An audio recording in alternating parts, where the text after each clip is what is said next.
হত্যা, ধর্ষণ, ছিনতাই, দুর্নীতি, মাদক, নারী নির্যাতন, যৌতুক, এই সমস্যাগুলো আমাদের সমাজে না থাকুক আমরা চাই কিনা?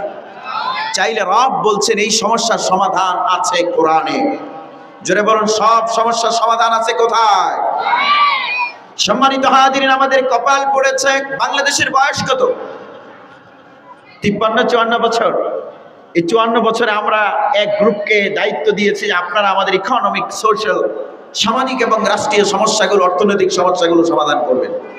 তারা ব্যর্থ হয়েছে। বদলে আরেক গ্রুপকে দিয়েছি, তারাও ব্যর্থ হয়েছে। বদলে আরেক গ্রুপকে দিয়েছি, তারাও ব্যর্থ হয়েছে। এরপরে প্রথম গ্রুপ এসে বলল যে ওই সময় আমাদের নানা রকমের সীমাবদ্ধতা ছিল, আরেকবার আমাদেরকে একটু সুযোগ দিয়ে দেখেন, আমরা বাংলাদেশকে সোনার দেশে পরিণত করব। কিন্তু তারাও ব্যর্থ হলো। সম্মানিত হাজিরিনের পেছনে কারণ হলো, যারাই স্বাধীনতাত্তর বাংলাদেশে শান্তির সমাজ প্রতিষ্ঠা করার জন্য যারাই চেষ্টা করেছে, কোরআন দিয়ে চেষ্টা করেনি। এই কারণে দিন গেছে আর সমস্যা আমাদের সমাজে বেড়েছে। এই মাদক যে সমস্যাটা কিন্তু বাংলাদেশে নাই। মাদক বাংলাদেশে নাই, তবে কিশোরগঞ্জে কিন্তু মাদক নাই। আছে না নাই? আপনারা বলুন তো, দিনে দিনে মাদকের বিরুদ্ধে কত আইন হয়েছে বাংলাদেশে? আইন হবার পরেও আমার দেশে মাদকাসক্ত লোকের সংখ্যা কমেছে না বেড়েছে? তার মানে আইন ফেল হয়েছে। বাংলাদেশের দুর্নীতি নাই, দুর্নীতি কমেছে না বেড়েছে? দুর্নীতি দমনে কে আছে? দুর্নীতি দমন কমিশন। এখানেই শেষ নয়, নারী নির্যাতন, ধর্ষণের শাস্তি যাবজ্জীবন ছিল। বিগত দিনে রাষ্ট্রপতি আব্দুল হামিদ সিগনেচার করে আইনে পরিণত করলেন, ধর্ষণ করলে এখন মৃত্যুদণ্ডের শাস্তির বিধান। 2021 সালে আইন হলো, আপনারা বলুন তো, 21 থেকে 22, 23, 24, 25 এই 4 বছরে কিন্তু বাংলাদেশে কোনো ধর্ষণ হয়নি। হয়েছে? কমেছে না বেড়েছে? কেমন বেড়েছে জানেন? জ্যামিতিক হারে বেড়েছে। মানবাধিকার সংস্থা আইন ও সালিশ কেন্দ্র বলেছে, এই আইন করার আগে 2021 সালে ধর্ষণ হয়েছিল যা 21-এ হয়েছে ডাবল, 21-এ হয়েছে যা 22-এ হয়েছে ডাবল। ধর্ষণ। আপনাদের মেয়েরা ধর্ষিতা হোক, আপনারা কি কেউ চান? এই জোরে বলুন, আমাদের মেয়েদের জন্য বাংলাদেশকে নিরাপদ করতে আমরা চাই কিনা? কোরআন প্রতিষ্ঠিত করতে হবে, এর বাইরে কোনো বই নাই। সম্মানিত হাজিরিন, আইন ও সালিশ কেন্দ্র বলছে 22-এ যা ধর্ষণ হয়েছে 23-এ হয়েছে ডাবল। তার মানে জ্যামিতিক হারে বাড়ছে। এই গাণিতিক হারে না জ্যামিতিক হারে? 2 থেকে 4, 4 থেকে কত? 8, 8 থেকে 16, 16 থেকে সেভাবে বাড়ছে। সম্মানিত হাজিরিন, ধর্ষণ বাড়ল, হত্যাও বাড়ছে, ছিনতাই বাড়ছে, দুর্নীতি বাড়ছে, মাদক বাড়ছে, অথচ আইন আছে।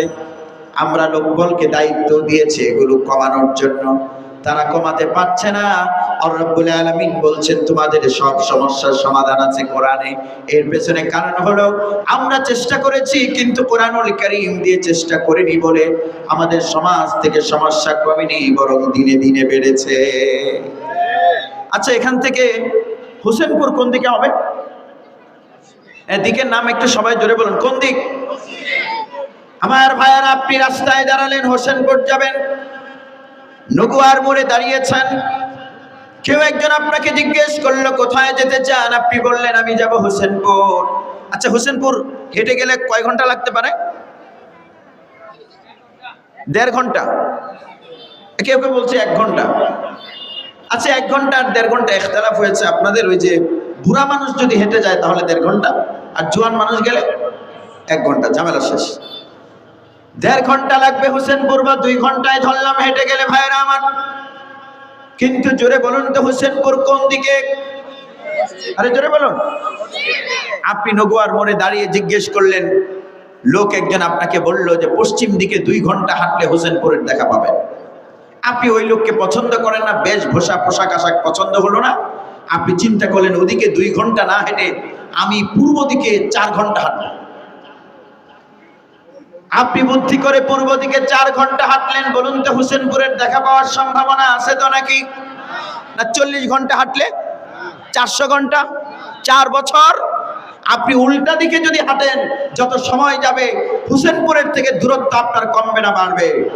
আমার ভাইয়েরা, গন্তব্য যেদিকে সেদিকে না হেঁটে উল্টো পথে হাঁটলে সময় বাড়ালে যেমন সমাধান পাওয়া যায় না, ঠিক তেমনি আমাদের রব জানিয়ে দিয়েছেন তোমাদের রাজনৈতিক, তোমাদের সামাজিক, তোমাদের অর্থনৈতিক সব সমস্যার সমাধান আমি কোরআনে রেখে দিয়েছি। এই 53-54 বছরে কোরআনুল কারীমকে মাইনাস করে উল্টো পথে আমরা আমাদের সামাজিক সমস্যার সমাধান খুঁজেছি। এই কারণে দিন গেছে, সমাধান তো হয়নি, বরং দিনে দিনে সমস্যা আরো বেড়েছে। জোরে আওয়াজ করে বলুন, এই সমাজ শান্তির সমাজে পরিণত হোক, আমরা তা চাই কি চাই না? চাইলে কোরআন প্রতিষ্ঠিত করতে হবে।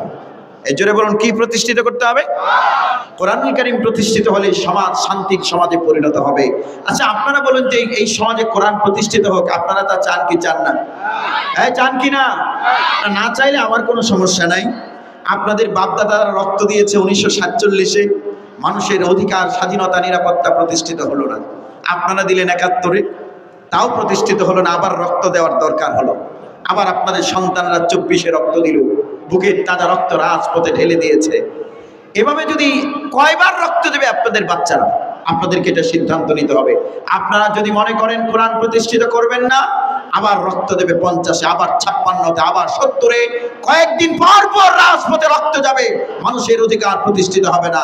কিন্তু এই চান্সে যদি আপনারা বাংলাদেশে কোরআন প্রতিষ্ঠিত করতে পারেন, তাহলে আমাদের অর্থনৈতিক সমস্যা থাকবে না, সামাজিক সমস্যা থাকবে না, সব সমস্যার সমাধান হয়ে যাবে।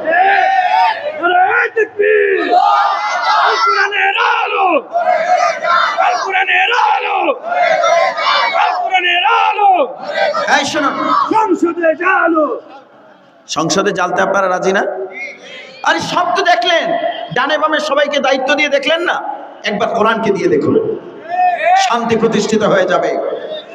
সম্মানিত হাজিরিন, জোরে আওয়াজ করে বলুন, আমার দেশ শান্তির দেশে পরিণত হোক, আমরা চাই কিনা? কোরআনুল কারীম প্রতিষ্ঠিত করতে হবে। আপনারা যদি আমার কথা না মানেন, কোনো সমস্যা নাই। শুনুন, জোয়ার আসে নদীতে কত পর পর? 12 ঘন্টা 36 মিনিট পর জোয়ার আসে। আপনি যদি মনে করেন 24-এর রেভলিউশনের পর আবার 26-এ জোয়ার আসবে, আপনি ভুল করবেন। This is the final moment. এটা হচ্ছে চূড়ান্ত সময় আমাদের জন্য। এই বিপ্লবকে আমরা হাত ছাড়া হতে দেব না। আপনার দারিদ্র্য থাকবে না, হত্যা থাকবে না, ধর্ষণ থাকবে না, নারী নির্যাতন থাকবে না। আপনাকে মাটি মানুষের মানচিত্রকে যদি এই চান্সে কোরআন দিয়ে সাজাতে পারেন, আমার দেশে শান্তি প্রতিষ্ঠিত হয়ে যাবে। জোরে বলুন, এই বাংলাদেশে শান্তি প্রতিষ্ঠিত হোক, আমরা তা চাই কি চাই না? আমি সংক্ষেপে 2টো পয়েন্ট দেখিয়ে আমার বক্তব্য শেষ করব। 1 নম্বর হলো শিক্ষা ব্যবস্থায় কোরআন আনতে হবে। শিক্ষা ব্যবস্থায় কোরআন আনা হোক, আমরা তা চাই কি চাই না?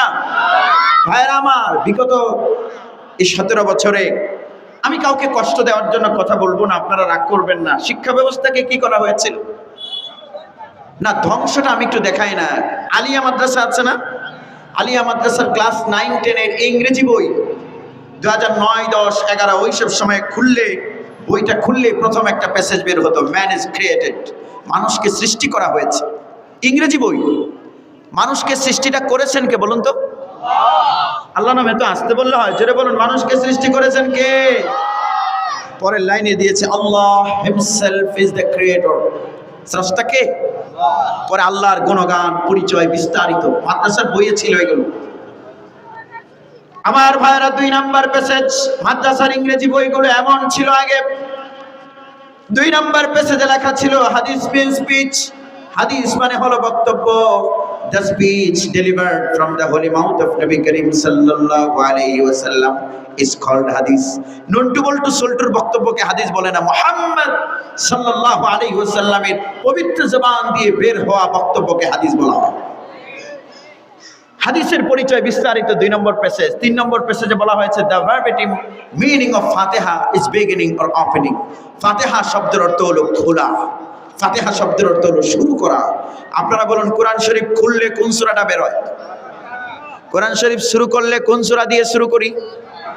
এইগুলো যে মাদ্রাসার ইংরেজি বইয়ে ছিল, এটা কি খারাপ ছিল না ভালো ছিল? এগুলো বাদ দিয়ে তারা দিয়েছিল তবলার ছবি। স্কুলের বই নয়, মাদ্রাসার বইয়ে দিয়েছিল তবলার ছবি। আল্লাহর নাম বাদ, মুহাম্মদ সাল্লাল্লাহু আলাইহি ওয়াসাল্লামের নাম বাদ, ইসলামিক কালচার, সংস্কৃতি সব বাদ দিয়ে মাদ্রাসার বইগুলো যখন তবলার ছবি দিয়ে ভরপুর করা হলো, ভাইরা আমার, বাংলাদেশ উন্মুক্ত বিশ্ববিদ্যালয়ের লগতে কোরআনের আয়াতের অনুবাদ ছিল, হে প্রভু আমার জ্ঞান বাড়াও, রব্বি জিদনি ইলমা। এটা বাদ দিয়ে উন্মুক্ত বিশ্ববিদ্যালয়কে আধুনিক করা হলো। মাদ্রাসার বইয়ে সালাম ছিল আসসালামু আলাইকুম, ওই সালাম বাদ দিয়ে গুড মর্নিং দেওয়া হলো। আপনারা সালামের পক্ষে না বিপক্ষে? আরে দলে আমাদের বিভক্তি থাকতে পারে, কেউ নৌকা, কেউ ধান, কেউ এই দাড়িপাল্লা, এরপরে কেউ হলো লাঙ্গল, কিন্তু সালাম নিয়ে আমাদের কোনো বিভক্তি আছে? যে সালামটা বাদ দিল এতে কষ্ট আমাদের লাগে কি লাগে না? এভাবে শিক্ষা ব্যবস্থাকে আধুনিক করা হলো ভাইরা আমার। ফলশ্রুতিতে কি হয়েছে? বিশ্ববিদ্যালয়ের ছাত্ররা বিশ্ববিদ্যালয়ে ভর্তি হওয়ার সময় ঢুকেছে বই নিয়ে, আর বেরিয়েছে বন্দুক, রামদার, চাপাতি নিয়ে। ঢুকেছে বই নিয়ে, বেরিয়েছে বন্দুক নিয়ে, রাইফেল নিয়ে। আমার ভাইয়েরা ঢুকেছে ছাত্রের আইডেন্টিটি নিয়ে, বেরিয়েছে সন্ত্রাসীর আইডেন্টিটি নিয়ে। দৈনিক প্রথম আলো পত্রিকায় ঢাকা বিশ্ববিদ্যালয়ের আইনের একজন প্রফেসর তিনি কলাম লিখলেন, পশু তৈরির কারখানা। এজরে বলুন, কি তৈরির কারখানা? আমি মনে করেছি যে কোন প্রতিষ্ঠানকে আবার বললো, আমি পড়ে দেখি। প্রথম আলো পত্রিকায় তিনি লিখেছেন, তিনি যে বিশ্ববিদ্যালয়ে পড়ান, ঢাকা বিশ্ববিদ্যালয়, ওই বিশ্ববিদ্যালয় আর মানুষ তৈরির কারখানা নাই, ওটা পশু তৈরির কারখানায় পরিণত হয়েছে। কারণ শুধু বিশ্ববিদ্যালয়ের ক্যাম্পাসে ৮৬ জন ছাত্রকে সন্ত্রাসীরা হত্যা করেছে। আমার ভাইয়েরা, পশু তৈরির কারখানায় পরিণত হয়েছে। আপনাদের কাছে জানতে চাই, কিশোরগঞ্জের জামে ইমদাদিয়াতে হয়বত্যগর কামিল মাদ্রাসাতে গত ১৭ বছরে ছাত্রদের সন্ত্রাসী কর্মকাণ্ডে কয়টা ছাত্র মারা গেছে? আমার ভাইয়েরা, সুতরাং মাদ্রাসাগুলো সন্ত্রাস তৈরি করে না। কোরআনের শিক্ষা যেখানে আলোকিত মানুষ হয় সেখানে, এজন্য বলুন ঠিক কিনা? মাদক নাই এখানে। এই জন্য আপনার শিক্ষা ব্যবস্থায় কোরআন আনতে হবে। আপনি যদি সমাজকে আলোকিত করতে চান, এই যে তুমি দাঁড়াও, দাঁড়াও, তাড়াতাড়ি দাঁড়াও, নাম বলো। সাফিউল, বয়স কত? ৯ বছর। এই ৯ বছর বয়সে সাফিউলের বয়স এখন ৯, তাহলে ২০ বছর পরে তার বয়সটা কত হবে? হ্যাঁ, এই ২৯ বছর বয়সে এই বাচ্চাটা কিন্তু বিসিএস ক্যাডার হবে, নয়তো ডাক্তার হবে, নয়তো বক্তা হবে, শ্রোতা হবে, ইমাম হবে, মুক্তাদি হবে, শিক্ষক হবে, ছাত্র হবে, কিছু একটা তো হবে। আপনি যদি আজকে এই বাচ্চাটার অন্তরে মূল্যবোধ শিখিয়ে দিতে পারেন, পরকালের বিশ্বাস যদি তেল তিল করে ঢুকিয়ে দিতে পারেন, এই ছেলেটা যখন ডাক্তার হবে, বিসিএস ক্যাডার হবে, সে দুর্নীতি করবে না, তখন আমার রাষ্ট্র উন্নত রাষ্ট্রে পরিণত হবে। সম্মানিত হাজিরিন, জোরে আওয়াজ করে বলেন, এই জন্য শিক্ষা ব্যবস্থায় কোরআন আনার দরকার আছে না না? কোরআন যদি সেক্টরে সেক্টরে ঢুকানো হয়, সমাজ আলোকিত হয়ে যাবে।